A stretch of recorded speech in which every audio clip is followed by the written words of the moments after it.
Do you want it moved up further? No, I'm good. I can fit. I'm good. This is the second public hearing for CDBG, which is required for the Community Development Block Grant Funds. As of today, at noon, I have not received anything via email or via phone regarding anyone putting in anything for council to consider as a project. So before council this evening, there is a resolution for the 2024 CDBG that's in accordance with Act 179 for the allocation of $101,825. So not hearing anything, we will be looking at ADA compliant curb ramps again. The budget for that will be $100,325, and administration will be $1,500. Is there any public comment regarding CDBG, or anybody have anything they want to add or suggest? This is Suzanne Johnson. I just don't know what administration is. Administration, so what happens is, because we really can't do a curb cut for $1,500, so there's still a lot of work on the borough side, which entails me to do a lot of work for CDBG. So I keep a separate timesheet for that I have to put into the county. So it kind of just reimburses some of my time that I spend on CDBG. Oh, okay. Thank you. Mm-hmm. Anything else? Yes, could I get your name? Sandy Sorry. Conrad? I'm sorry? Sandy Conrad. Gotcha, thank you. Welcome. So hearing no further comments or questions, then I would ask the council Vice President Booker to adjourn the to do put a motion on the floor to accept the resolution.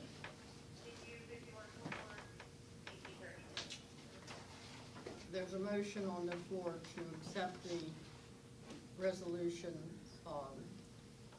authorizing the Board of Commissioners of Adams County to submit an application for 2024 Community Development Block Grant Funds to the Pennsylvania Department of Community and Economic Development on behalf of the Littlestown Borough for ADA compliant curb ramps in the amount of $100,325 and administration fees in the amount of $1,500.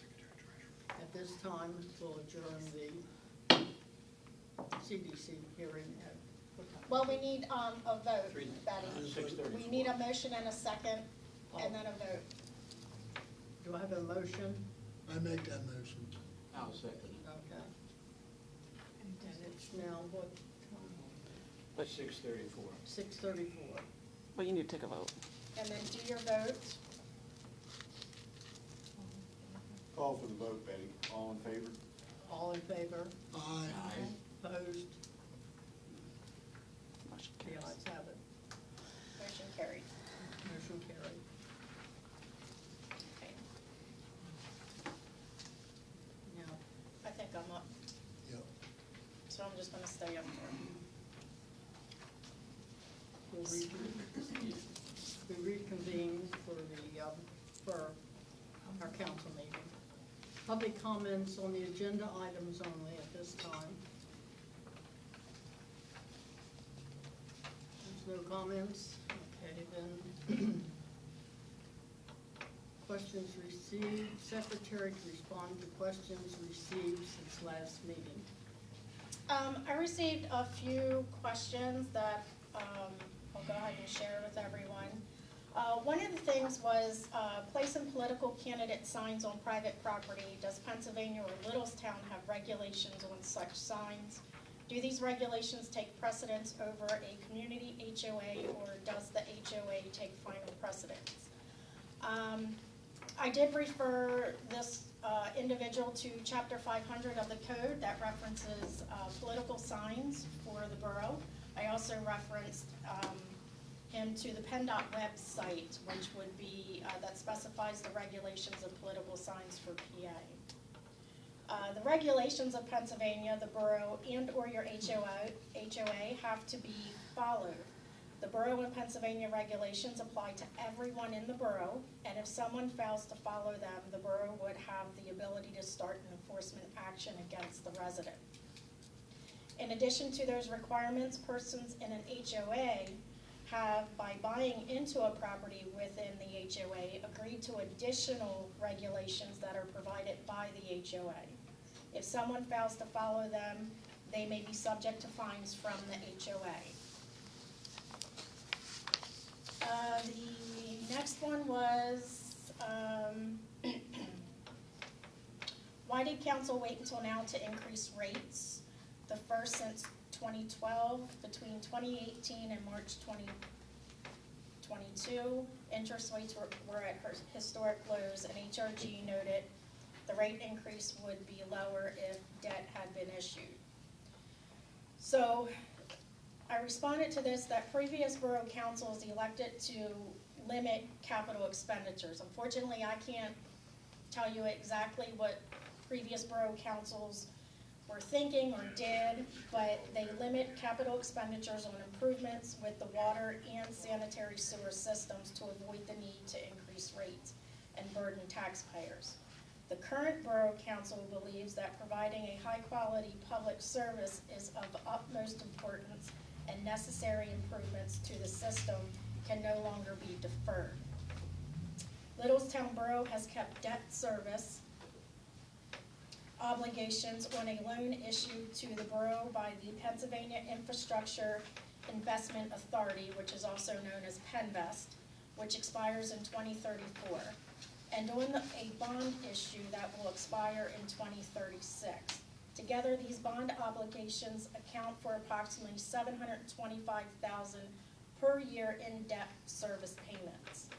The council elected to fund proposal capital improvements without issuing additional debt to prevent the borough to avoid increase in this large annual debt service require and eliminate additional interest payments on borrowed funds.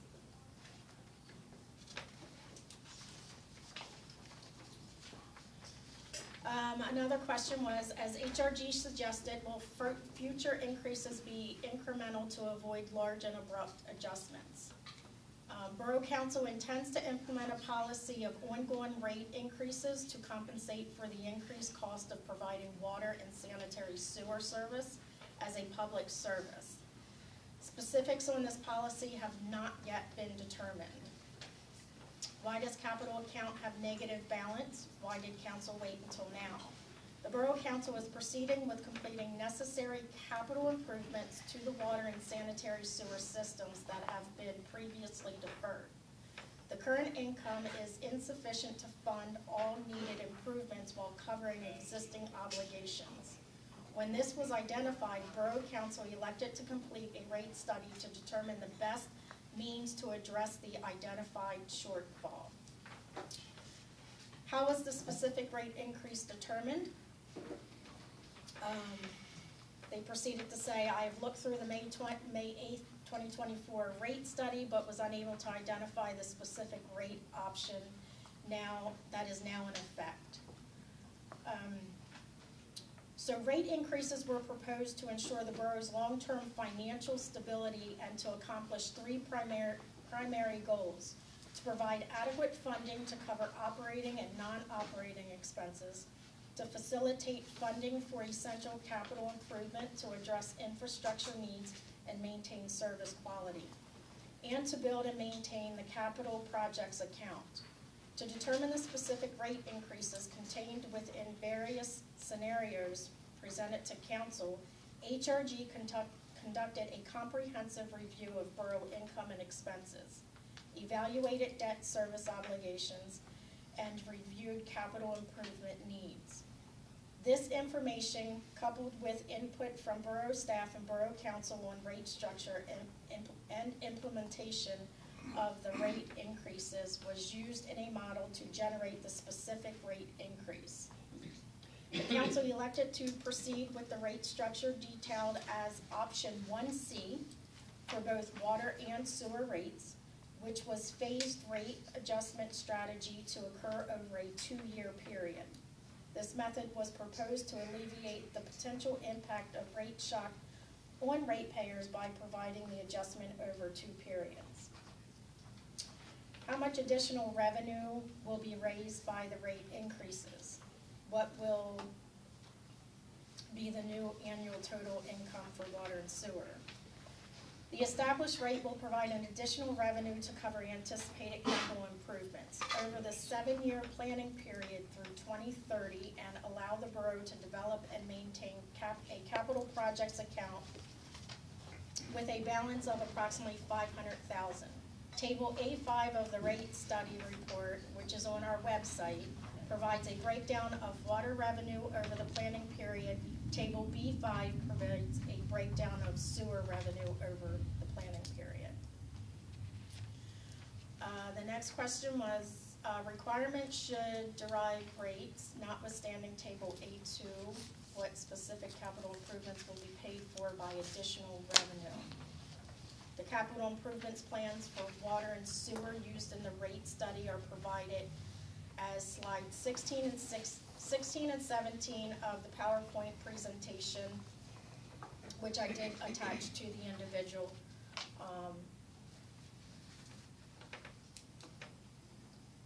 The other thing that I have is I had received an email that stated that I just want to, this is just some clarification after talking with the solicitor, that she believed that the 827 agenda may violate the Sunshine Act, that the item indicating recess for executive to discuss legal matters isn't specific enough about the purpose of the meeting in executive session. And then she quoted part of the Sunshine Act. And I responded to this email that the solicitor and I had a discussion on this earlier today while reviewing the agenda. It is understood that the listing on the agenda for an executive session is not sufficiently specific under the Sunshine Act. The agenda typically, always has executive listed on it, and sometimes a brief reference as to what it is related to, like on that agenda, the November agenda, not the November, the August agenda. There is to be an executive session. The reason is verbally announced in accordance with the provisions of the Sunshine Act, which require the reasons to be announced at the public meeting. So when our council goes into an executive, they will announce the reasons why they're going into the executive. It doesn't necessarily, if I'm correct, Todd, have to be specific on the agenda. In this case, the language is actually just a carryover, was just a carryover from the previous agenda, and there was no executive session that evening anyway. I had an email from Susan Hargett. She is the Vice President, Secretary, and Treasurer of the Littlestown Watchdogs Incorporated. She had asked me to read this letter at the council meeting, so I told her that I would.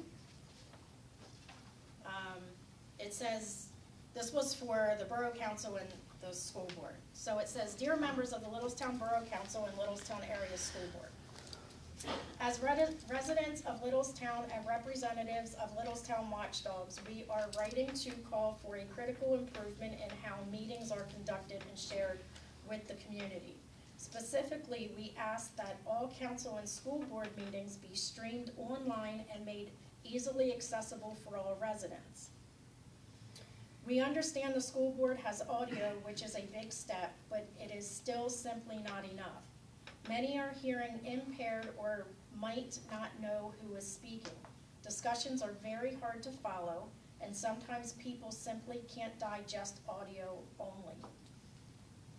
We recently took the initiative to record, transcribe, and share a council meeting. We had a total of 3 people, one with video, one with audio, and one to compile both into a blog post, along with a transcription in which software was used to transcribe the audio. We had the post up before midnight that same night with all 3 mediums for consumption. The response we received from the community was immediate and clear. Within just a few days, hundreds of people accessed the video, audio, and transcription that was posted. So she has on here 9-1, there was unique visitors 11, 825, 409, for a total of 488.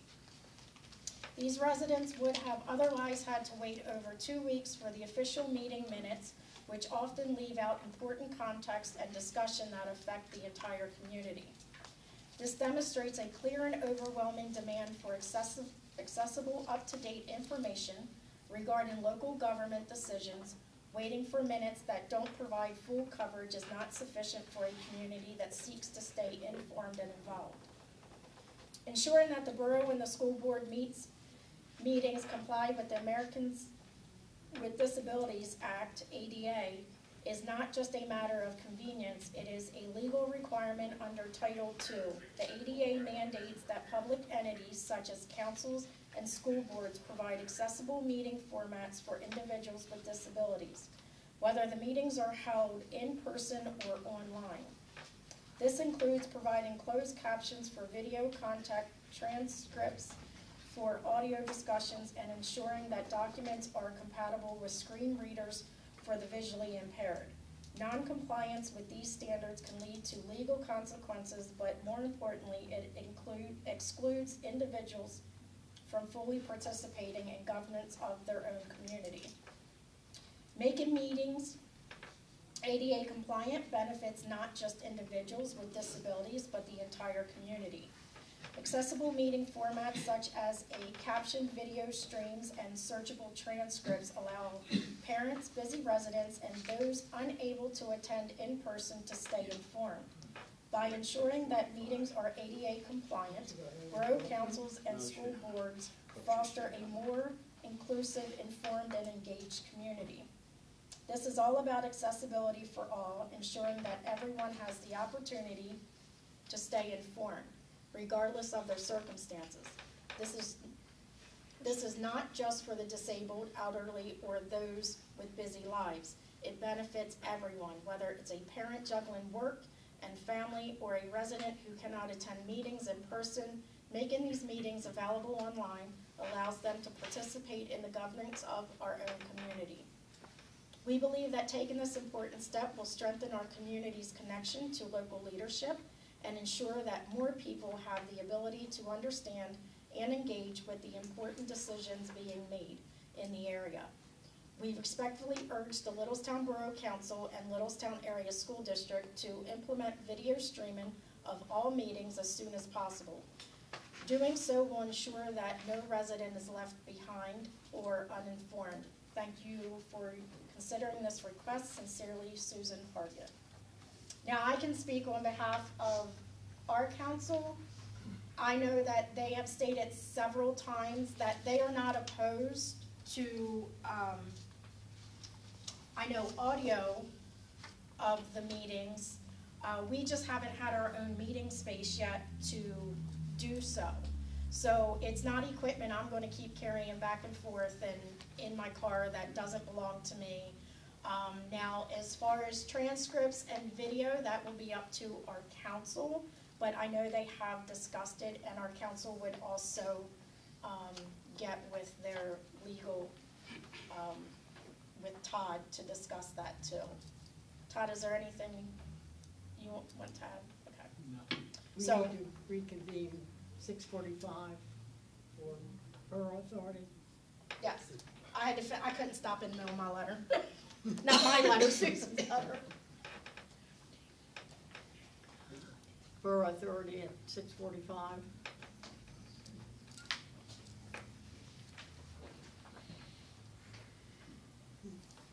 Who goes to Borough Authority? Me. Dave. I'd like to open this meeting of Borough Authority, and let's see, I'm looking for what we need to cover here. Business, Borough Authority. Okay. First order of business is the July 23rd 2024 authority meeting minutes. Hopefully everyone's read it. And I need a motion to approve those minutes. So moved. Second, okay. We'd like to go ahead and go and vote on this. Vote to approve. Vote to approve.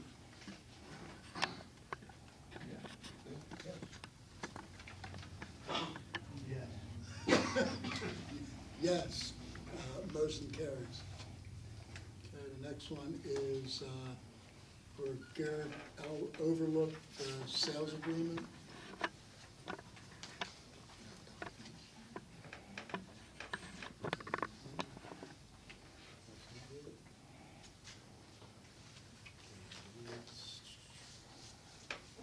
Okay, I need a motion to accept the Garrick Overlook sales agreement. Dave, just real quick, so the agreement itself, the addendum amendment, whatever they call it, is pretty short and self-explanatory. Mr. Weiss and his attorney at least wanted us to have an amendment to carry us through to at least the end of the year. You notice that it goes to the flexible pricing as far as getting an appraisal closer to the actual time of settlement, which is something that we discussed before. And they view this as giving them time to work into an option agreement or some sort of different agreement of sale, because we were just continually amending and amending and amending, where we don't really know when they may have final approval. This just kind of addresses the concerns that we expressed to them last Yeah, time. because one of the things we had to do is we were looking at the fact that the sale of the property at the particular point with the last amendment would be far less than what the real property value was. Yeah, the first agreement was entered into May of 2022, so it's been over 2 years. I guess one of the questions I have with that is there a time frame for them to sort of, I want to try and avoid having to keep on amending this for like the next, 5 years like this past time. No, well, basically, I think Mr. Weiss wanted to get it under agreement again, just for that comfort. Okay. And that they were hoping to do this so that it gives us plenty of time to work out whatever the next iteration of this agreement is gonna be, whether it be something more like an open-ended option that basically whenever they get all their stuff in line, then we'll go back to actually. So this is discussing. just the beginning of these agreements? Correct. Okay. All right, does everybody, I just have a question, I'm sorry. My name is Joan Short. and where from? From Littlestown. Yeah, the address for Oh, Borough sorry. Secretary. 30 Shirley Lane Okay. in thank you. Littlestown. So what does this sales agreement really entail? I'm sorry, I'm not following along with No, that. that's okay. We have a small wedge of property that they want to incorporate into Garrick Outlook or Overlook. That is part of our area for around near the well house area out in that we own. Okay, and they're looking for a transfer and sale of that little parcel. It's like a triangular portion that they want us to sell to them. So is the agreement to? This agreement, I'll let him explain this particular agreement, because it's not the actual sale, Okay, okay? This agreement is us considering when they get through doing all the things that they need to do as far as the county and their area, which is Germany Township, all the hoops that they have to run through, that then at that particular point, and meets our requirements, then some of that has to do with water runoff and that kind of stuff, so we protect our well and all that at that particular point, then we would enter into a total sales agreement at an agreed price for that property. okay, so this is just saying that you're continuing on with the information Yeah, but we're not doing an amendment this time. This is a reorganization of the entire set of agreements that we had. Because the last time we went out so far time-wise that the property had gained value, a fair bit of value in comparison to where we started. And we said, well, we're not gonna continue to amend this option at this particular point. We want them to go back and redraw the initial agreements back up. Okay, so at the very end, when you have all the information, that's when you will either agree or disagree to sell, is that correct? Well, let him address that. It was initially an agreement of sale, it was extended multiple times, it last expired maybe the end of July, and they asked for extension, and the Borough Authority was like, well, we're getting tired of extending it, because, like I said, it was first entered into May 10th of 2022, and they're supposed to close April 1st, 2023, they've long since passed. So we basically said, why don't we do something that's more open-ended, that basically, once you get all your approvals, then we'll basically give them some sort of interest so that they can continue with their land development plan, because not having any interest in the land presents a problem with them trying to get land development approval, because they can't get approvals on land in which they have no interest in. So this right now is another amendment to the original agreement of sale that started May 10th, 2022. To run through the end of the year. They have, I don't think, any idea that they will actually be completed by then. So we are signing this to hold them over so they still have that interest to allow them to continue with their land development plan. But it adjusts the price because it had been going on for so long that they're starting to be concerned, okay, well, what we were agreeing to 2 years ago might not be fair anymore. And so what's most likely gonna happen between now and the end of the year is we're gonna completely do a new agreement, most likely something like an option that says, you know, this is for multiple years, so we don't have to keep extending it. And basically, when you get to that point, then we'll look at appraisals and finalizing the purchase price. But for right now, we are amending the original agreement. Okay. Okay, does that help? It helps, because I've been attending the Germany Township meetings, and As you- there's, you know. As you know, that the county approved things and then Germany Township didn't approve. And normally they do approve what the county says. And that's part of the issue which brought up the amendment issue to us the last time around. Yeah, I know the well is the problem. They were supposed to supply their own water, and that's not happening right now, so that's an issue. I don't know where the rest of it stands on their end. I Yeah. do know it's on our end. And part of our issue is making sure that we do not have stormwater runoff going into our well system. And that's about Thank you. You're welcome, thank you. Okay, so at this particular point, I need a motion to adopt the amendment. I'll make that motion. Second? Okay, and at this particular point, we've put this up for a vote, and we'll go in. All in favor? Aye. One part that I can't get. All in favor? Aye. Aye. Okay. And that would be it, so that motion carried. Do we have anything else in front of the authority tonight? If so, I'll ask for a motion to adjourn. So moved. Second. Okay, and all in favor? Aye. I got it that time, aye. All right, this portion of our meeting is closed. Back to you. Okay, we'll reconvene the council meeting, and I guess the next thing will be the minutes. August 27th,